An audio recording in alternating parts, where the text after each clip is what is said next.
স্বাগত জানাচ্ছি আমার আজকের ভিডিওটি দেখার জন্য। আর্জেন্টাইন প্রেমীদের জন্য আজ অত্যন্ত আনন্দের একটি দিন।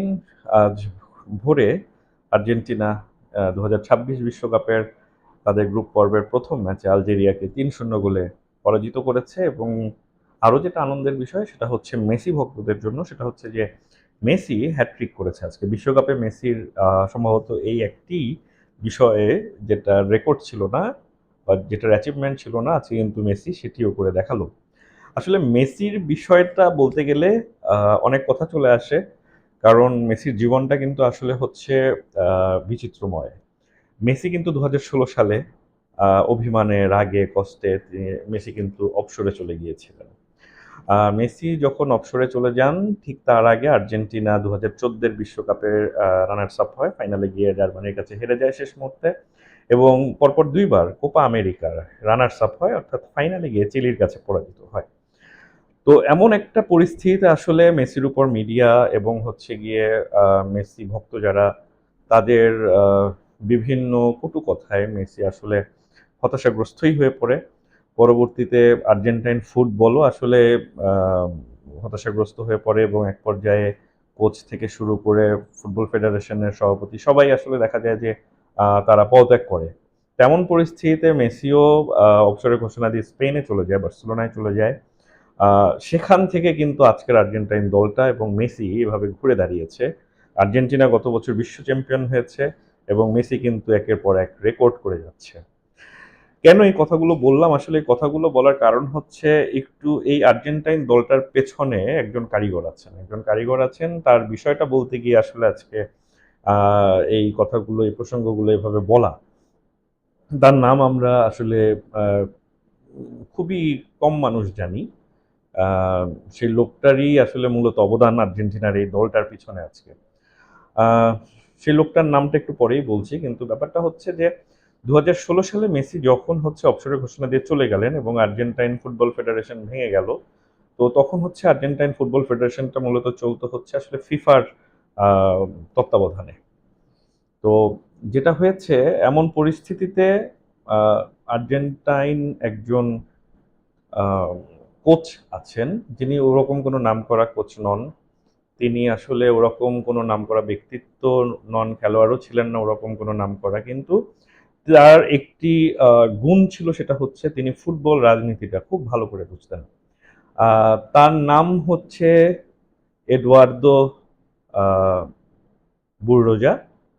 তিনি হচ্ছেন আ তখন সামনে চলে আসেন। সামনে চলে আসেন এবং আর্জেন্টাইন ফুটবল নিয়ে আর্জেন্টাইন সরকার তখন ভাবেন আসলে এই ব্যাপারটা, পরিস্থিতিটা ঠিক করতে হলে প্রথমত হচ্ছে আসলে ফেডারেশনটা ঠিক করতে হবে। তারপর হচ্ছে টিমটা ঠিক করতে হবে। তো এডুয়ার্ডো বুলডোজার চেয়ে ভালো আসলে এই মুহূর্তে আসলে কেউ ছিলেন না সেই মুহূর্তে। তো এডুয়ার্ডো বুলডোজা তখন হচ্ছে আর্জেন্টিনা থেকে খুব গোপনেই বলা যায় তিনি স্পেনে চলে যান মেসির সাথে দেখা করার জন্য এবং সেখানে মেসির সাথে আর্জেন্টাইন আরেকজন বিখ্যাত ডিফেন্ডার হাভিয়ার মাসচেরানো, সেও ছিলেন। তো বুলডোজা মেসি এবং মাসচেরানোর সাথে মিটিং করেন। অত্যন্ত গোপন একটি মিটিং করেন। সেই মিটিংয়ে তিনি মেসিকে আসলে বুঝান যে আর্জেন্টাইন দলটা আসলে কিভাবে খেলতে পারে, কিভাবে সমস্যাগুলো কি, কি এর সমাধানগুলো কি, কি এবং মেসি সেখানে কি ভূমিকা রাখতে পারে।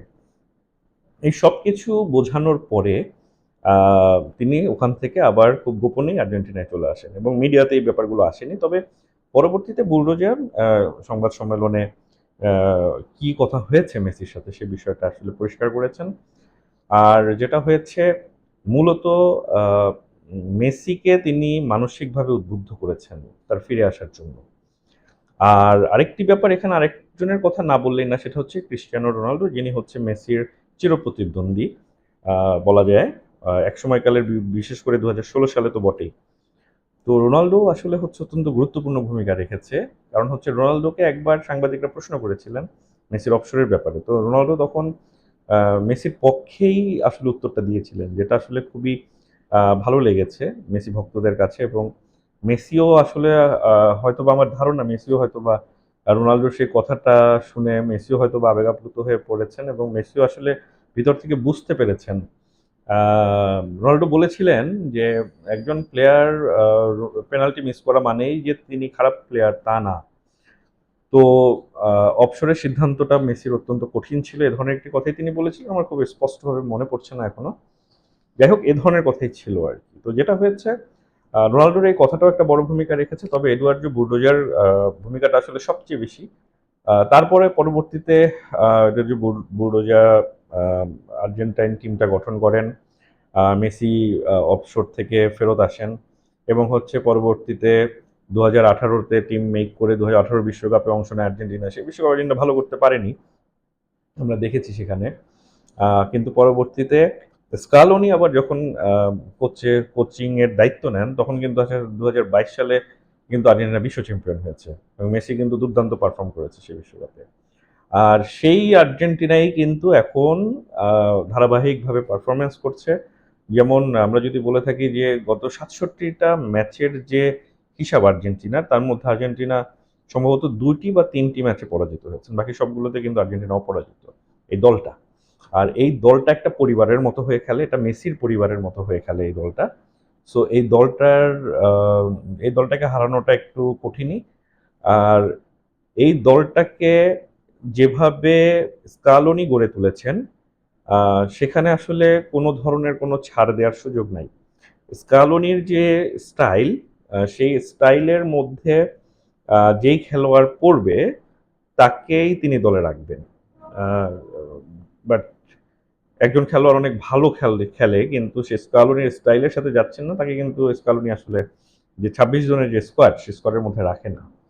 আর আরেকটা গুরুত্বপূর্ণ বিষয় হচ্ছে যে এই দলটার মধ্যে একটা মিশ্রণ আছে এরকম যে গতবারের বিশ্ব চ্যাম্পিয়ন যে টিমটা আর্জেন্টিনার, মূলত সেই টিমটাই, তবে 4-5 জন বা 6 জনের মতো তরুণ নেওয়া হয়েছে এই দলটাতে, যারা হচ্ছে আহ, অত্যন্ত ক্ষিপ্র।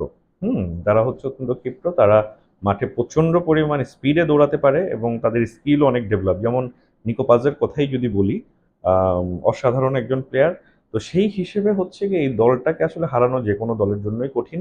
তবে এখন পর্যন্ত বিশ্বকাপ দেখে যেটা বোঝা যাচ্ছে যে আর্জেন্টিনা এবারে বিশ্বকাপেও মনে হচ্ছে যে ভালোই করবে। বাকিটা এখন দেখা যাক। তবে আর্জেন্টিনার ভক্তদের জন্য আরো একটি ভালো বিশ্বকাপই হতে যাচ্ছে, এটাই আমার বিশ্বাস। আপনাদের সবাইকে ধন্যবাদ জানাচ্ছি আমার আজকের ভিডিওটি দেখার জন্য।